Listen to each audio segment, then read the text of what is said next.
Welcome to P&L, Priorities and Lifestyle, with your host, Rob Schulz.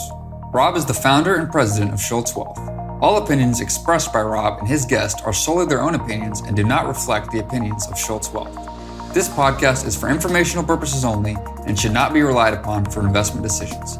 Please refer to our website for more information. Welcome everybody to P&L, Priorities and Lifestyle. I'm your host, Rob Schulz, and today I've got a great guest. I've got Jennilee Autry. She is a payroll specialist. Jennilee, tell us about yourself. Well, I'm from here in DFW. I have been in the human capital management industry for a little over 15 years. Done everything from implementation, training, consultation, all of that. I love going in and helping clients figure out, where their HR payroll processes need help and helping them identify ways to improve those, make them more efficient. Make their employees happier. And you're with Paylocity. I'm with Paylocity, yes. Yep. Yes, that'd be important to know. We were talking before, and you kind of started out in the industry more on the technical side, more as what was your role initially? So in the very beginning, it was implementation, bringing on new clients onto the software. Then I was a solutions consultant for about 9 years. And that is, technical consultant for the software. It's demonstrating the software. It is crafting solutions for unique to a client's problem. So if they have, a certain issue and they're unsure how to address that with a system or within our system, my role was to figure out how to make that work and figure out how to make that a more efficient process. Okay, so a number of years being the person, at least I envision, so the salesperson kind of goes out and says, oh yeah, we can do that, no problem, and all that kind of stuff. And then you're the one that has to live with that promise, right? Yes. So when I was in that role, my reps joked that I was there to keep them honest. And it was a joke, but it was also true. I was there to have operations back, make sure that we didn't promise something we couldn't do. And so it was a fun role. It was a challenging role. I really enjoyed it. I think it really prepared me well for the role I'm in today, which is on the sales side as an account account manager. And so I think it just gave me that really good background to be able to immediately be able to identify what we can help with the client. Yeah, no, I totally agree. And I've been in the industry a long time. We do 401k plans, so I touch with payroll from time to time. And I know, like back in the day, is just by far your most aggressive, best salespeople were on the payroll side, and none of them really had any of the technical background. Right. And I think your industry has changed tremendously over the last 20 or 30 years. It's become much more complex. Yep. It touches so many different aspects that your training, coming from the trenches, so to speak, I just feel like that sets you up really well to talk intelligently about this kind of stuff. And, we kind of have the same thing in my industry. It's gotten really technical. And I really appreciate those that start out, just working through the problems and the issues and then get to the point where you're communicating with the client. That's awesome. So I'm sure it's worked out really well. It really has. I mean, when I started, it was just payroll and HR. And maybe some time in attendance, and that was basically it. And now, it's benefits, it's 401k, it's communication, it's surveys, it's, everything. It's so much more. And, it has been really cool to see that grow over time in the industry and see these tools come out and the industry expand in the way that it has, and really employers wanting to do better for their employees. And I think that that's a great trend, and I hope it continues. Yeah, I know it's a trend on this podcast when we talk to business owners. The employee is such an important part of their success, and the really good ones recognize that. And it's also can be just the bane of an entrepreneur's existence as well. Yep. Because as you grow, you start getting these different growing pains. And at least my experience has been that some of the growing pains that they hit first that can be so severe has to do with HR. Yep. It's a tough department to staff for, and it's a tough department to learn. I think a lot of employers, look at it as a nice to have, but then sometimes they find out the hard way that HR is a necessity. And having the people in place and the tools in place is extremely important from the start so that you do things right. Oh, and I would say that the ones that are doing it right have strong HR departments and recognize how important that is.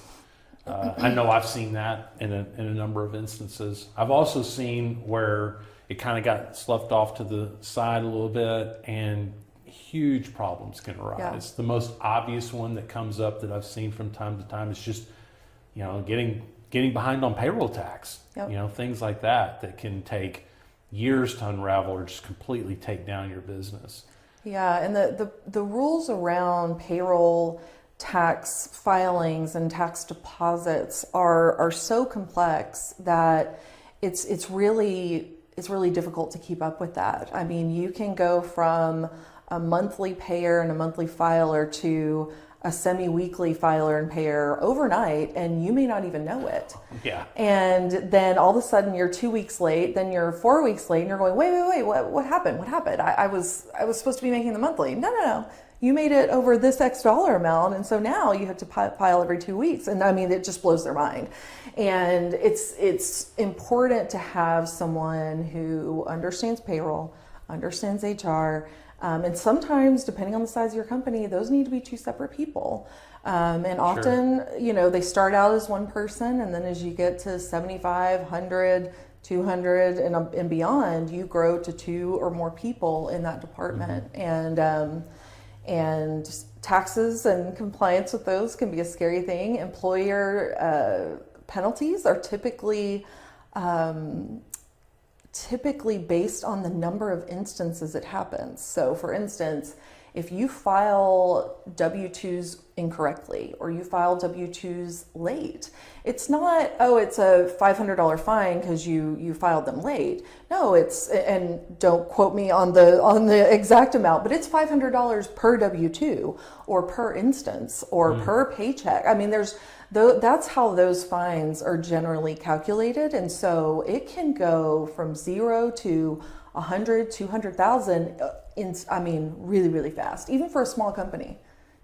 Yeah, so no, I would imagine. So best practices, because you're out there all the time visiting with different companies. You see them doing it right, maybe not doing it so right. Give me an idea of some best practices from the standpoint of HR, payroll, outsourcing, things like that you see. So I think, as we've already said, number one is hiring quality HR payroll staff. If you have 10 or more employees, you need someone that knows HR. How do you find that person? Well, a lot of companies at that size, they'll outsource it. They'll hire a firm. So in DFW, there are several resources that you can outsource your HR department to. People Performance Resources, they're one. We partner with them a lot, and they can be that stand-in HR person for you. And that can be a really good option until you're, 40, 50 employees where it really makes sense to hire someone full-time. And then there, I like the word of mouth.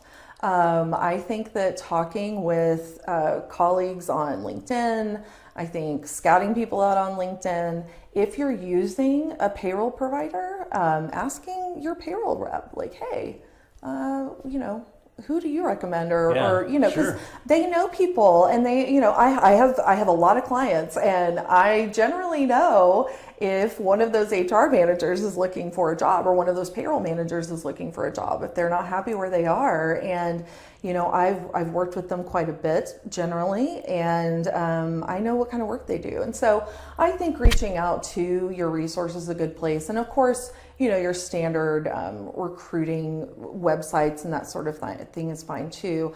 I just find that word of mouth is the best resource for that. Oh, I totally agree. And yeah, and you would know for sure, wouldn't you? Yeah. I mean, even you know, you probably work with some payroll departments and some HR departments, and you know, if they think to their benefits broker, I mean, they're going to work with HR departments and payroll departments, and you know, reaching out to these other partners that you have that also have to work with that department and seeing who they recommend and who they've worked with.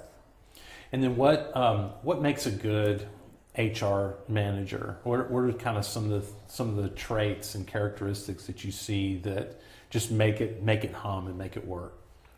So I think that you are looking for someone who is really in it for the people, where their primary concern is protecting their employees and is caring for their employees. Most HR people get into HR because they love people.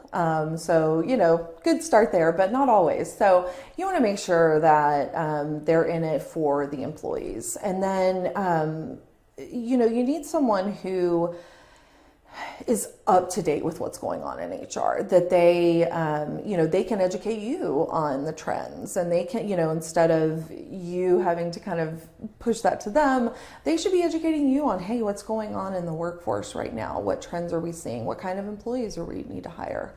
And then someone who's very forward thinking, you know, that they are looking at, you know, 5 or 10 steps ahead of where you are right now. You know, you need an HR or staffing department that's going to prepare your workforce and prepare your organization for any growth it may have. And they need to be able to see that, and they need to be able to prepare for that, whether that's rolling out training for your current employees, putting succession plans in place, simply creating a talent pool of people that they have interviewed and they know that are qualified, that they can pull from when all of a sudden you have 3 or 4 openings for a position. You know, your HR managers or your HR teams that are out doing that and they're proactively backfilling your workforce, that's a good HR manager, because you don't have the downtime, you don't have the gap. Yeah. Now, so what you described as far as, you know, a really good HR team sounds like just a critical piece for a growing company. And traditionally, I think people try to put HR over kind of in a box a little bit and say, oh, well, you know, I really need to focus and spend all my money in my sales area because that's what's going to grow my business. But like I said, we've had a number of folks come on here that say you grow sales through your people. Yeah. You know, and you grow your people through your HR department. Yes. And if you've got one that's doing the stuff like you're saying, that's looking ahead and out, has a pool of people, you know, that's how you can really grow a business. Yeah. And I'll tell you, you know, we've seen a lot historically, and I've seen this gradually shift over time. What a lot of business owners or a lot of executives look at HR and even just their staff as a whole is that they're a cost center. Mm-hmm. Yep. HR doesn't make them money outwardly, right? They cost them money. Payroll costs them money. People cost them money. That's a lot of times why in organizations you see, you know, sales income like this and your operations income like this, because one is a cost center and one is a revenue generator. But you know, what we've seen in the last 10, 15 years is that shift of, you know, looking at HR and the people as an asset rather than a cost center. And you want to grow your assets. You want your assets to appreciate in value, right? Mm-hmm. And the way to do that is, number one, get good quality assets to begin with. And then number two, you know, when you're talking about people assets, you're talking about training those employees. You're talking about giving them good job skills. You're talking about, as you become a larger organization, tuition reimbursement, helping them get an education, helping them, grow their family while still being able to hold down a career and a job that supports them in that. Because happy employees make happy customers, or produce better products, and that is a fact that has been studied time and time again over decades.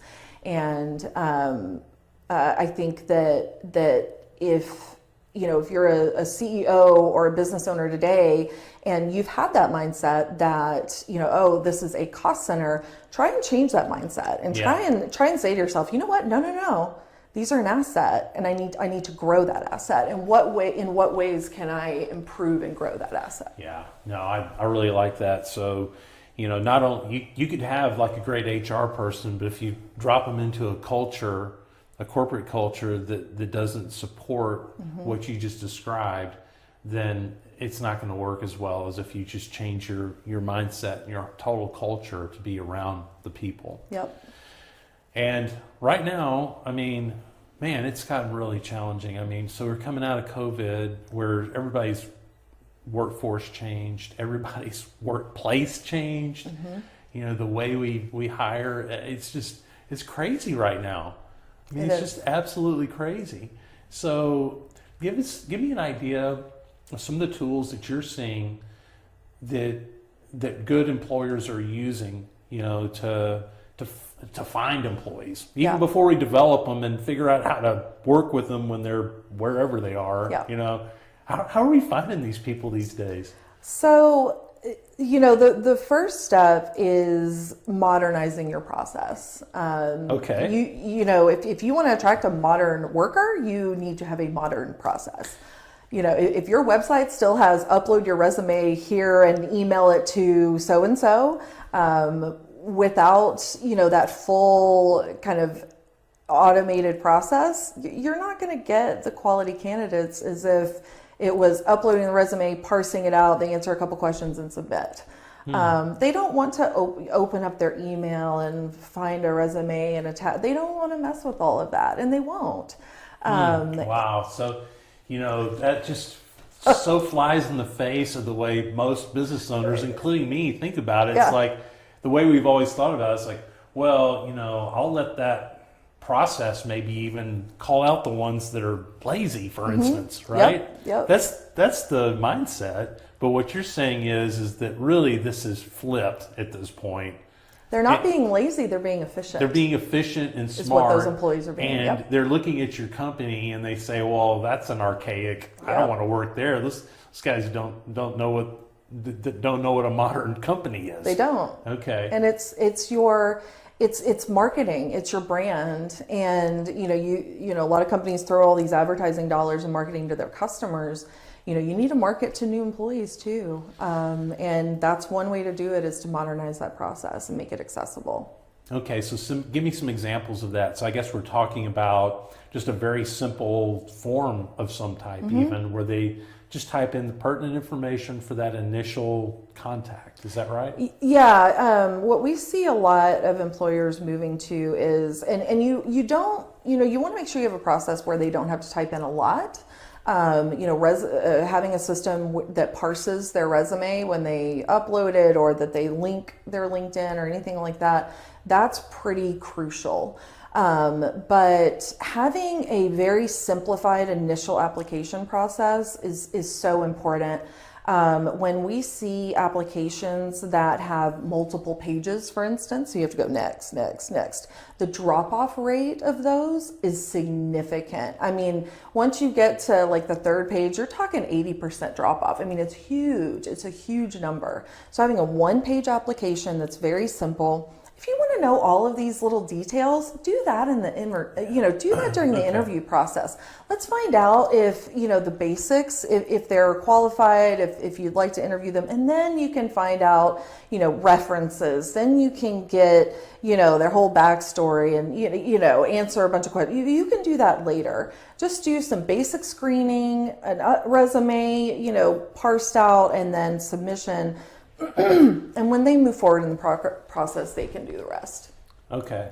So simplify, almost really. So your HR department really is almost becoming a sales and marketing department at this point with this type of workforce that we're trying to attract, and it's a technologically savvy workforce.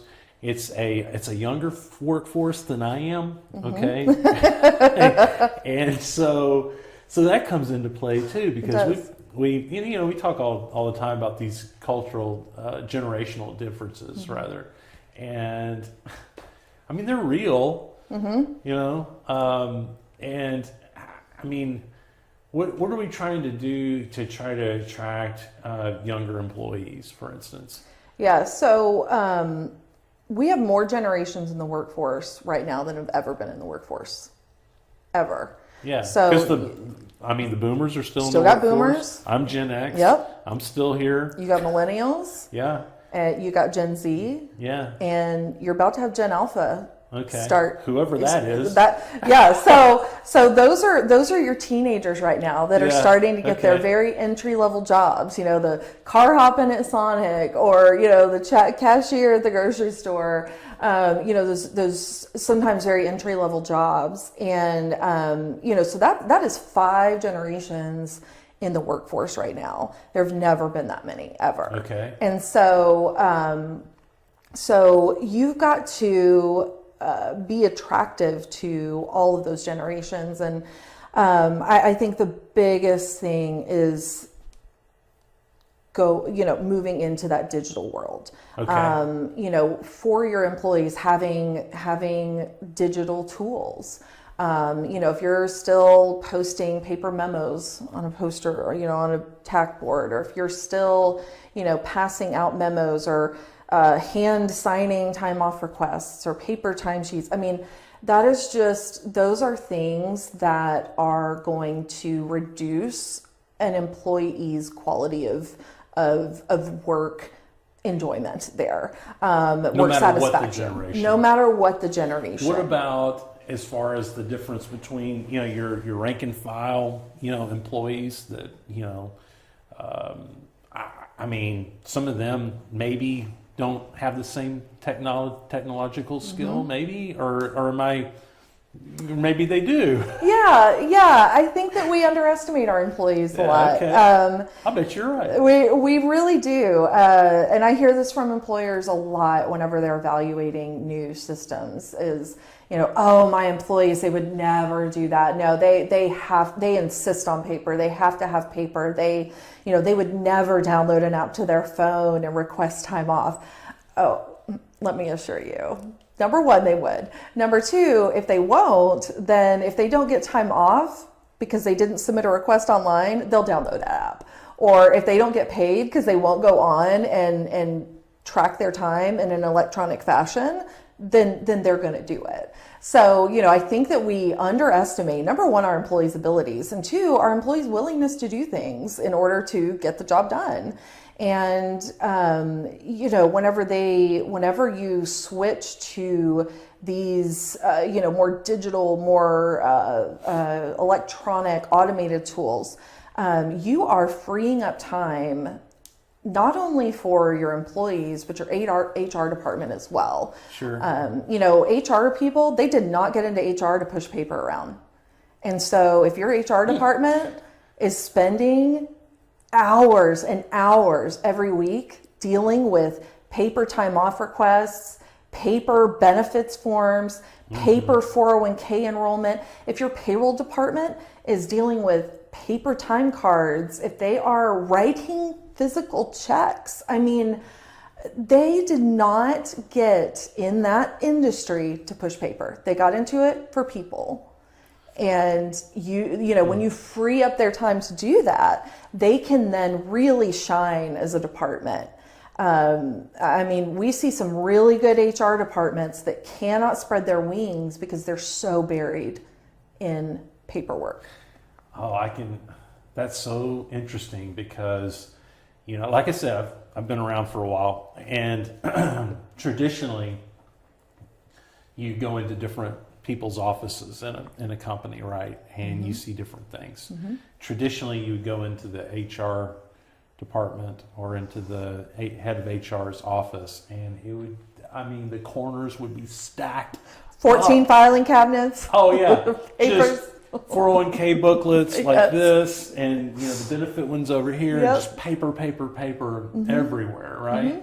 And these days you don't see that as much. Certainly in the best practices HR departments, you walk in and it's nice and clean. You got a really good computer because that's where everything is. Well, and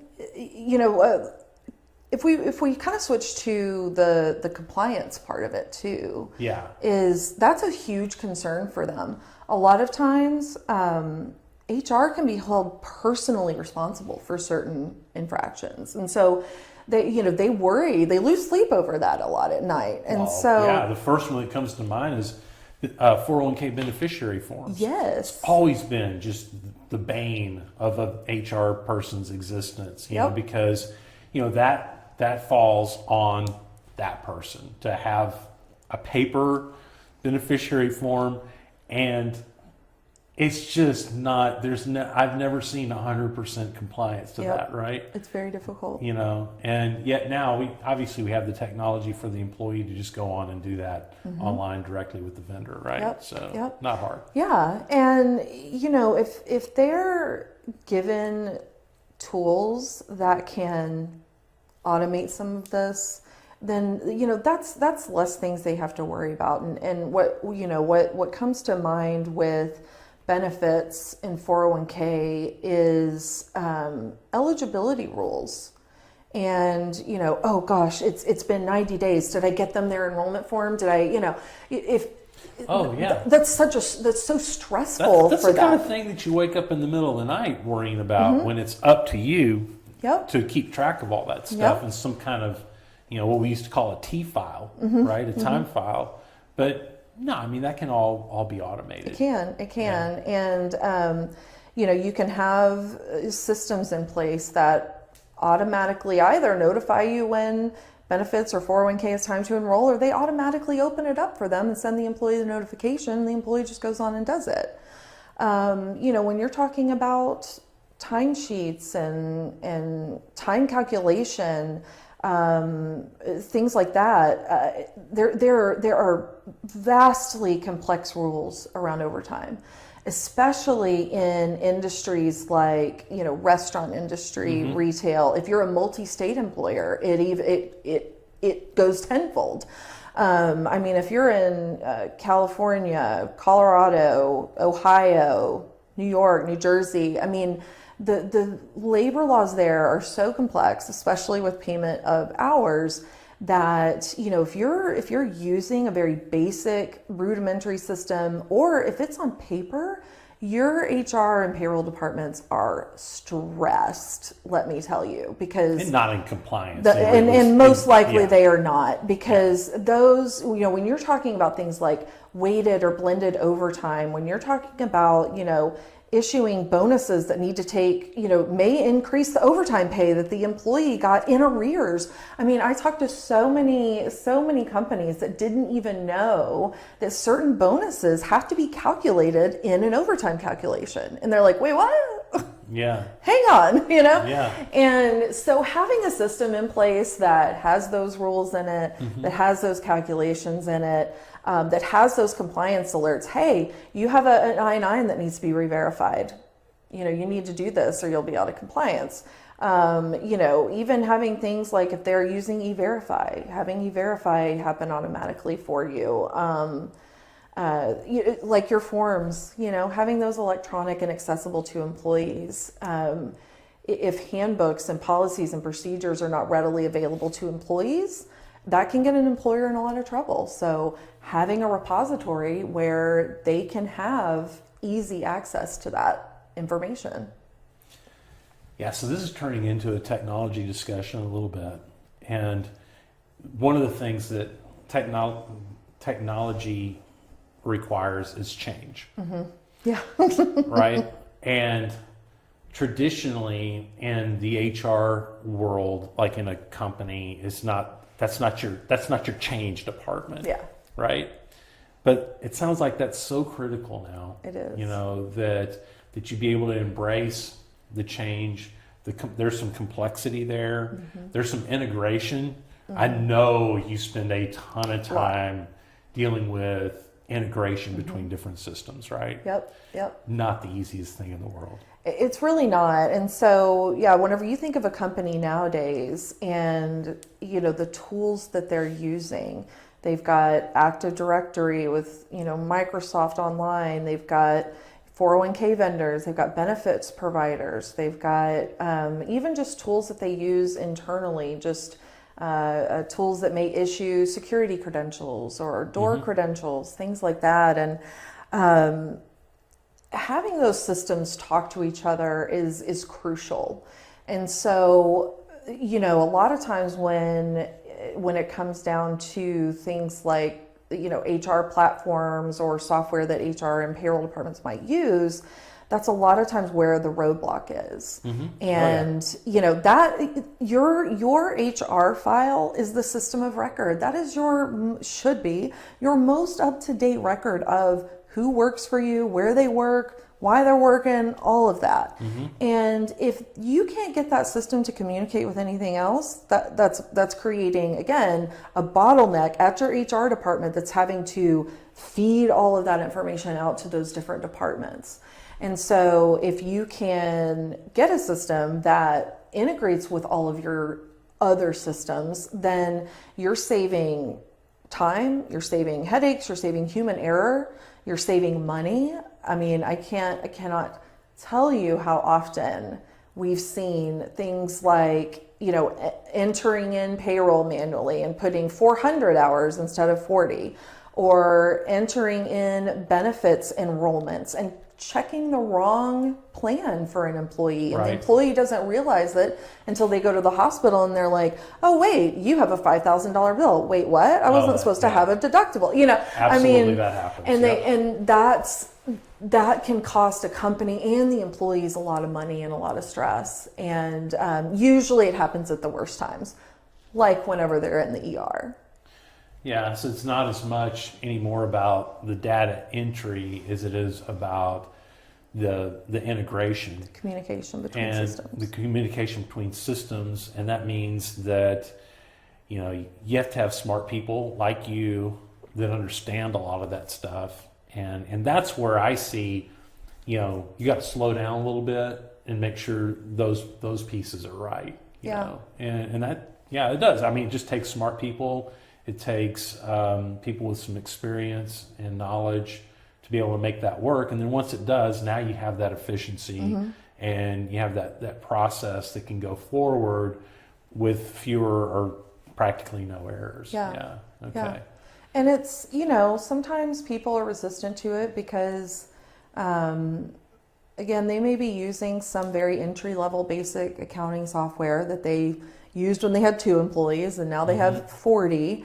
And, you know, implementing a system like that, it's going to cost more money. And so, you know, a lot of times they have to look at their people as an asset. And so, and you need to roll out the tools that are going to improve that asset. And that involves a little bit more money. And, you know, you can find very affordable options out there. And your return on investment, though, it's going to be huge.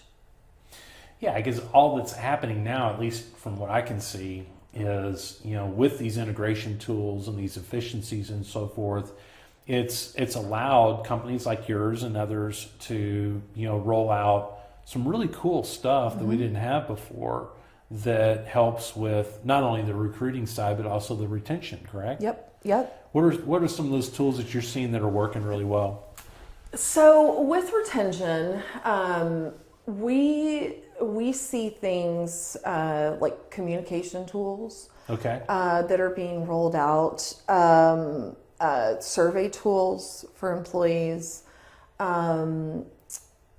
stay interviews. I don't know if you've heard of those. What's that? Stay interviews. So instead of an exit interview, a lot of people are, and it's not really technology, but they're moving to a stay interview. So they interview we see HR departments interview employees for stay reasons. Why do you stay here? What would you change? What would improve your life? Like, what can we do here? And you can implement technology to do that as well. Okay. So instead of why are you leaving, why are you here? Yeah. And great question. So it's good to know what you're doing right as much as it's good to know what you're doing wrong. So you can either do that a face-to-face. You can use a survey tool. We have a survey tool that's built into our software for our clients, and it allows them to roll out surveys for, employee pulse surveys. Hey, let me get a feel for what's going on here. They can do, anonymous feedback. We've got clients that are getting anonymous feedback from their employees because they're just a little worried that, maybe I don't want to get in trouble for saying this, but like, why does the CEO make so much money? Or, why haven't we gotten raises in 4 years? Or whatever the case may be. And it gives the employer the opportunity to receive those. It gives the employee a avenue to ask those questions and not feel like they're going to be judged or punished for them.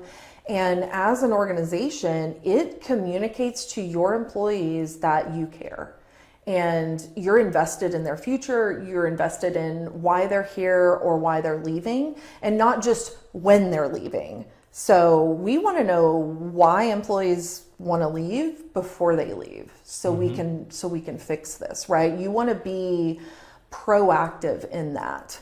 We've even got tools in there. We've got a retention dashboard that actually uses AI to determine if employees are at risk of leaving your company or not. Oh, so it'll identify. It will, and how does it do that? So it looks at all kinds of different factors. So it's looking at things like your drive time to work.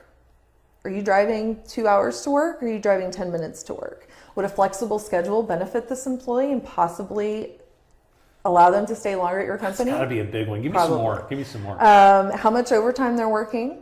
How long has it been since they've gotten a raise, and what does that compare to their? How does that compare to their like colleagues?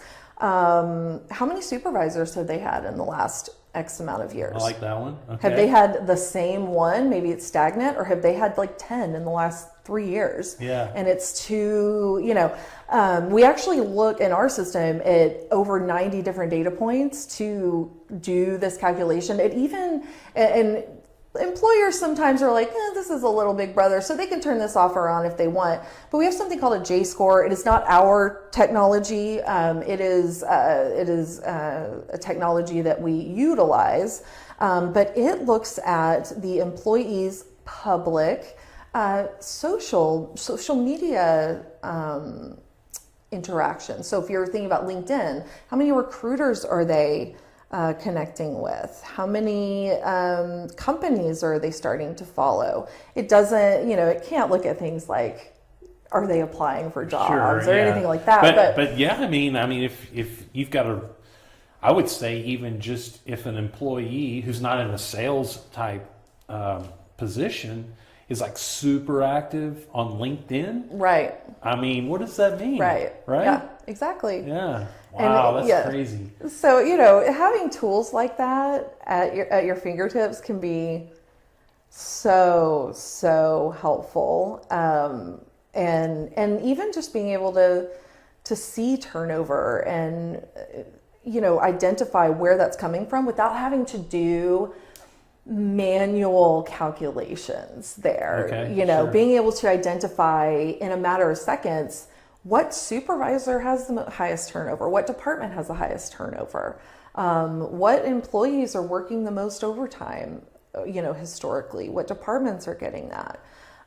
We have a lot of employers make hiring decisions based on our overtime metrics that they get from our system of, I see, this department, the operations department, they have X amount of dollars in overtime, say, let's call it $10,000 in overtime a year, well, it's not really enough to warrant an extra employee, so we'll go, fine there. But then if they look at their administrative staff, well, they're doing 50 or 60,000 in overtime a year. So that's enough to hire another person and give these people a break. Yeah. Right? Okay. So it can give you insight into those types of things. So yeah, a lot of really good quantitative type data that gets processed down to very quick decisions, which is very efficient. There's no question. So, interesting job market right now. I'll tell you, so my daughter who's in college, we have really fun time, because now my kids are a little bit older than yours, and now we have these philosophical discussions about different things, right? It's really fun, and they're in college, so that's a great time. They're learning, they're expanding. They're expanding, and they don't always agree with dad anymore, which is awesome. Yeah. I love it. It really is fun. But, and she's like, why is Starbucks unionizing? She says this. I could read it to you. Why is Starbucks unionizing? She's like, I can't remember what they make, but they make pretty good money. Yeah. Very competitive wage, benefits for, they've got, as far as from a financial standpoint, it's a pretty solid job. And she's like, why are they unionizing? And I think, why do you think that companies that pay a lot and have all that, what are they missing where their employees are not happy? The reason employees, I can tell you the number one reason that employees want to unionize is they want a seat at the table. Yeah, they want communication. Yeah, and just the other day, Amazon is unionizing here. Those are the two big ones in the news. Yeah. So they're, and I cannot remember his title, but they're head of their union, the employee union.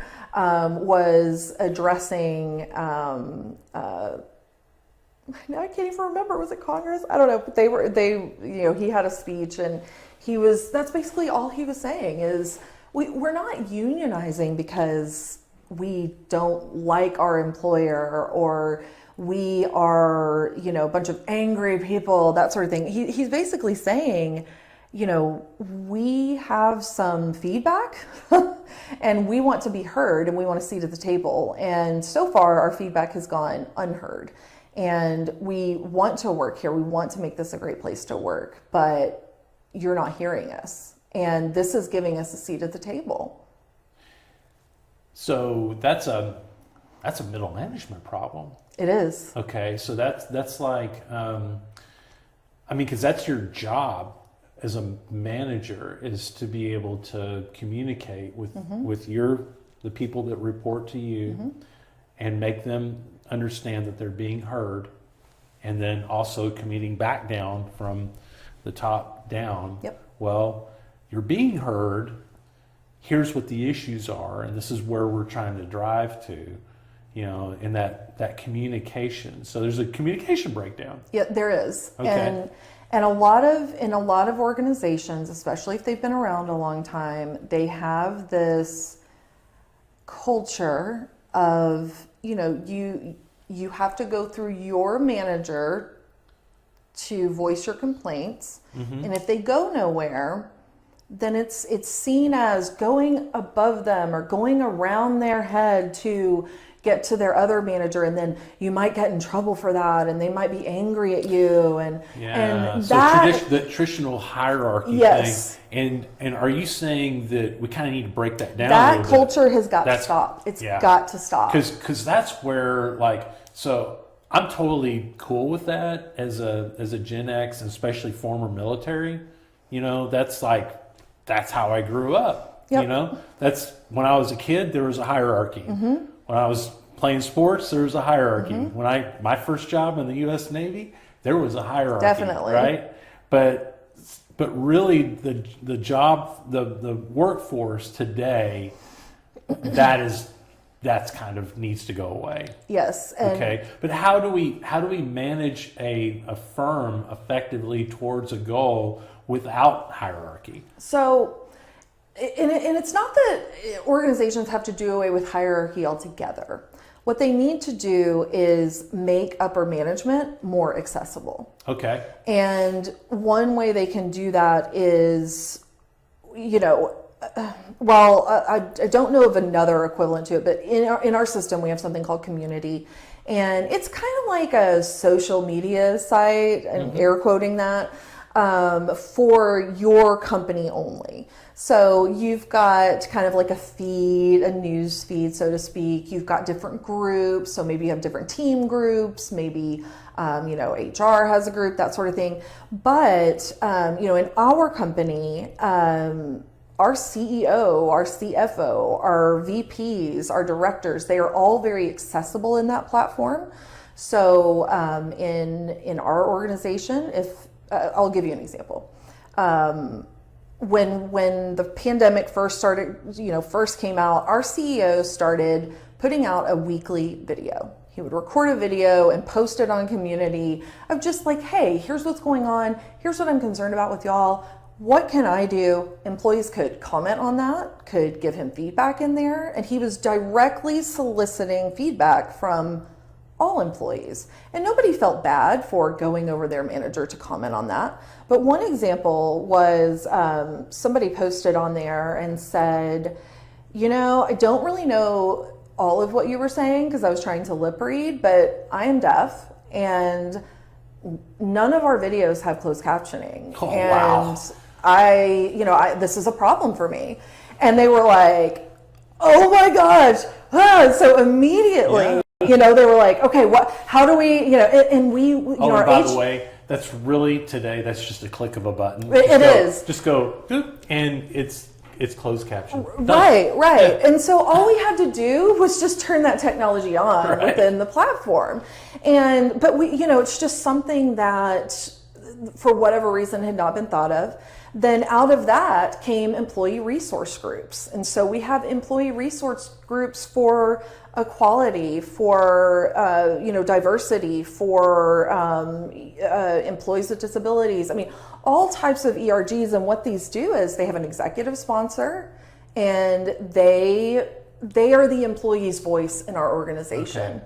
And employees can feel comfortable to go to them. I think that, and then again, they have an executive sponsor, so that feedback goes right to the top. And I think that employee resource groups, almost of organizations of almost any size, are a great asset. They don't cost you anymore. You just have employees that can form this group and give you feedback from your employees directly in ways that can improve it. And, another good thing about something like Community is, and well, I'll kind of scoot back. So I had a client that is actually a aviation company here in DFW, and they were really concerned about rolling out Community to their employees because they were like, but what if they post something like inappropriate or negative, or what if they say, the CEO's a jerk, And I told them, we had this conversation, we kind of went back and forth with it, and I told them, I said, well, that employee has that feeling no matter what, right? That the CEO is a jerk or whatever the feeling was. They're going to express that somehow, except one of those ways is somewhat in your control. So if they express it directly to you and your company, even if it is on this, Community feed where all of your employees can see, that gives you an opportunity to publicly address it and show your employees how you take negative feedback. Or the alternative is they don't have an avenue for it and they post it on Glassdoor and LinkedIn anyway. Yeah, that's a great point. I mean, or they're just disgruntled and they tell everybody, or they tell everybody around them, and just stay mad, right? Yeah. And I can't, we've never had a perfect workforce, and that company didn't either, and they did really good for a while, and about 8 months later, she messaged me and she said, just so you know, we did roll it out. And she said, we just got our first negative feedback post in there. And she told me what it was. I won't share that, but they did publicly address it, and they took some of it offline, but they mostly publicly addressed it there in the comments of that post. And she said the feedback that they got from their employees was phenomenal of, oh my gosh, I didn't know that we could voice concerns like that straight to, the VPs or the exec. I had no idea. Oh my gosh, this is great. And so the feedback they got from that and the comfort that their employees felt was beyond anything. And I think it's just so important. Yeah, it is. And I think it's just different, because I was just thinking back, to a lot of the higher, like the Navy, for instance, on a ship, very hierarchical, but yet there were so many different informal and formal channels to voice different things, in different areas, all the way to the top through different means and different ways that good ships, and the leadership on it would make themselves accessible. So I think even back in the day with the more hierarchical, type approach, the really good companies were able to pull that off in a way that everybody felt heard. Yet, today it has changed. It's broken down. We can use technology and really actually just be more efficient about it. Really the CEO used to have to, it was called management by walking around, right? And you'd walk around and talk to people directly face to face. It's still probably not a bad idea. Yeah. But now you have a message board where you can have that face to face with literally thousands of them at the same time and be so much more effective and efficient. Yeah. And it is important for your executive team to actually be involved in it. They do have to actually go in and read those things, but that would help, wouldn't it? It does, because sometimes it's kind of like having the comment box, and it's just, and you're trying to get one in and you can't get it in because it's full because nobody ever checks it. Yeah, it's the same thing. You want to make sure somebody's emptying the comment box for sure. Oh gosh. Something else that I think employers don't think a lot about too is recognition and ways to recognize employees for a job well done. And there are tools, and a lot of times they think, oh, recognition, that's going to cost me more money, that they want a bonus or they want a gift card or they want this, and really it's not about that. I mean, do you have any apps on your phone that give you little rewards for, even like Candy Crush, right? It gives you a little reward for finishing a level, or you get a little bonus thing. It doesn't cost you anything.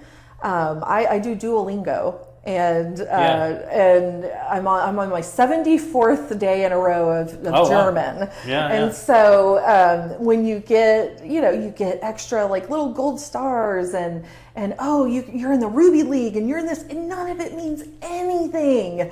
But let me tell you, if it is 11:55 and I'm like, oh, I haven't done my Duolingo. I mean, I am motivated. I am motivated to do that, right? And all it is a gold star. That's all it is. And so we can do that with employees. You can. So, some employers have a board or wall that, you fill out. At one company that we brought on recently, what their program was before was a high five. And they had this hand and, you just like a paper hand, and you just filled it out and you put it on the wall. And they had this big wall of high fives.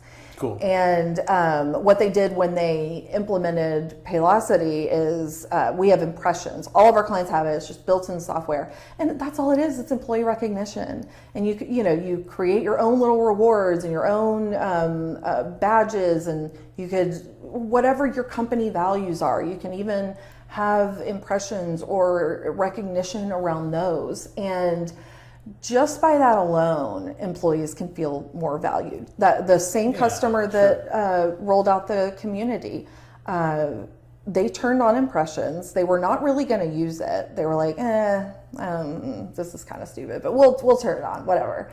And without them even saying anything, their employees started to use it, and then and use it more, and use it more, and use it more. And what that does is again, we're talking about visibility in the organization, right? That gives people like your executives, your VPs, visibility into individuals that are going the extra mile, that are really impacting those around them. Yeah, and engaged. Yeah. Like they're able to learn about that through something other than a manager's putting that up or a performance review that they probably won't read or something like that. And these are usually those people that are sort of, they got their head down working and they're very quiet about their contributions, but they make a big wave through the organization, but very quietly, because they're helping out these people just kind of on the side. But those people have no formal way to thank them or recognize them. And this is a great way to do that. And it doesn't even have to come with anything monetary. I think it's great if it does, but it doesn't have to. Employees are really happy just to be on that leaderboard, to be number 4, to be number 2, and what can I do to rank higher? I mean, it's a great motivator. Yeah, no, that's worth doing for sure. All that stuff, and all that comes from having an effective HR program department, and thinking of it as almost your sales department for your employees, which your employees are absolutely crucial to your success. Absolutely, no question. Absolutely. Well, man, this has been great. Really good stuff. Kind of tell me a little bit about, we're coming out of COVID now. I'm just kind of interested. You have 2 girls. How old are your girls? They are 9 and 6. Okay. Vivian and Zelda. Yeah. So for y'all, I'm just curious to know, how kind of were y'all affected by COVID, and then give me an idea of how you think life has changed going forward. Yeah. So my husband is in the audio industry, live music industry. So his industry was completely shuttered. Oh, gosh. I mean, he went overnight, was just basically unemployed. And my daughters, we went on spring break and we never went back.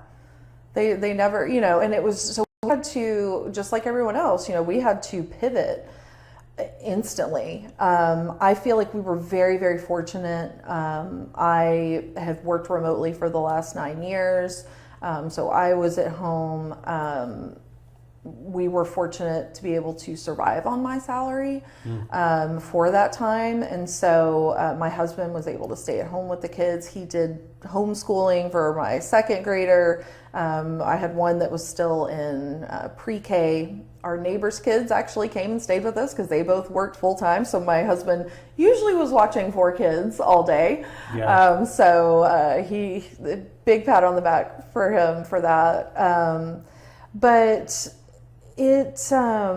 I think that it made us more mindful, it forced me to slow down. I was going 90 to nothing before that. And I was forced to stop doing a lot of things. And I think that it enabled me to sit back and enjoy my family more, value my time more. I never really prioritized, the term self-care, that's a little trending term, whatever. Sure. But, if I wanted to spend the whole day at home on a Saturday just watching Law and Order SVU, and somebody was like, oh, can you come help me do this thing? I'd be like, oh yeah, I guess I'm not doing anything anyway. No, I am doing something because that was my plan. And so, well, I'd love to help you. I need this day. And I need to hang out with my kids, or I need to spend time with my husband. And before I didn't really prioritize that, and I think it forced me into doing that.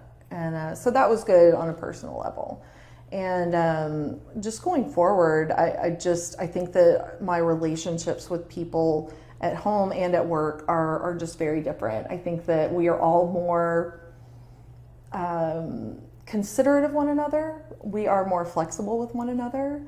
You don't see as many people apologizing because you hear their dog barking in the background. No, or you don't see that. Because their kid walked into the frame of the camera. I mean, you think back to that British guy where his kid walked into the room when he was on this very important meeting like 4 years ago. That was just, oh my gosh, this is so funny because when would that ever happen? And now it happens all the time, and it's not even a thing. Nobody cares. People don't even. It's like, oh yeah, here's my kid, and she's sitting on my lap working a puzzle. And, because it's not important because it's not important, right? Yeah. And I think it's made the work environment more accessible. I think that it has released people of a lot of guilt, and feeling bad of, oh, I have to keep my kid out of the room, or, oh no, my dog barked and it ruined this meeting. No, it didn't. It didn't. Yeah. So kind of almost like a merging of your personal life and work life a little bit. Yeah, which can be good and can be bad, but it sounds like it's really worked out. I think it's getting away from the formality of work. I think, yeah. Okay. The need to be so buttoned up and so just formal about things. Just relax and be yourself. And listen, I have kids. They might make noise. I've got a 16-year-old dog, and he might hack up a loogie. I don't know. Like, he just, I can't tell you how many times he's over there, like, hacking in the corner, and I'm going to call, and I'm like, oh, sorry, he's old. But 2 years ago, I would have been mortified. Oh, yeah. I would have been mortified. And now it's like, it happened. Yeah, that's interesting. Well, it's just, I keep asking that of different people with kids at different ages and so forth, because we've all been affected, and we've all been affected in such different ways. Mm-hmm. So it's very interesting. Thanks for sharing that. Yeah. Well, Jennilee, thank you so much for being on today. This was great. My pleasure. If somebody wants to get in contact with you and discuss further, kind of some of the things we talked about, we can put that in the show notes. Perfect. And you can also just kind of tell us what's the best way to get in contact with you. Really any method. I do answer my phone, unlike most millennials these days. I don't mind phone calls. I do really well with text and email. I do now keep pretty strict working hours. I work from about 8 to 5, so probably won't see me responding after that. But sure.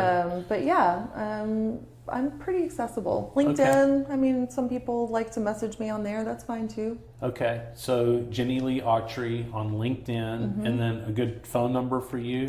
My number is 817-470-8070. Okay, great. Well, we appreciate that.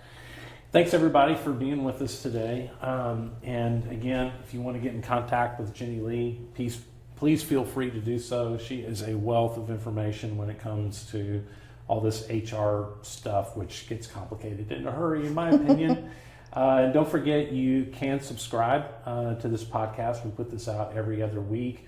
It's all about helping business owners understand things other than just the numbers of their business, but as we like to think of, the values, the priorities, the lifestyle, and how we can build that business to its ultimate transition. Again, thanks everybody for being here. Have a great week.